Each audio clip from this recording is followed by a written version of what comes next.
romanent de tresoreria fruit de la bona gestió econòmica i de l'ordre i del rigor en els comptes públics, que són valors que se van a mantindre en la planificació econòmica d'aquest Ajuntament d'enguany i dels pròxims anys i que permeten reinvertir en qüestions, com ara veureu, prioritàries. Destinem aquests diners, i aquest és el primer missatge important, a les necessitats actuals dels ciutadans i ciutadanes de Gandia i a la reactivació, al impuls encara més decidit de sectors productius que necessiten d'una especial atenció per part de l'Ajuntament. Anem a destinar la importantíssima inversió de 1,2 milions d'euros per a fer front a l'inici de les obres del polígon Sancho Llop, perquè va ser un espai d'oportunitats per a la implantació d'empreses lligades al sector sociosanitari que tenen una alta capacitat d'atraure talent. Destinarem 300.000 euros per a fer de Gandia una ciutat cada vegada més amable. Afegirem, als que ja hi havia incorporats al pressupost municipal, 150.000 euros més per a donar més cobertura a instal·lacions esportives, perquè va tindre una prioritat política molt alta. 50.000 euros més per a una mesura específica de vivenda.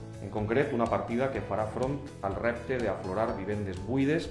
Altres 245.000 euros seran per a la reactivació econòmica del sector terciari, en concret comerç, turisme i cultura. El pla als 100 persianes. Aquests 100.000 euros van a ser per a la reimplantació de comerços en la nostra ciutat, per a facilitar el seu canvi generacional, per a impulsar els nous negocis, però també per a ajudar als negocis que ja estan oberts. I reforcem també el turisme cultural i el patrimoni històric i natural.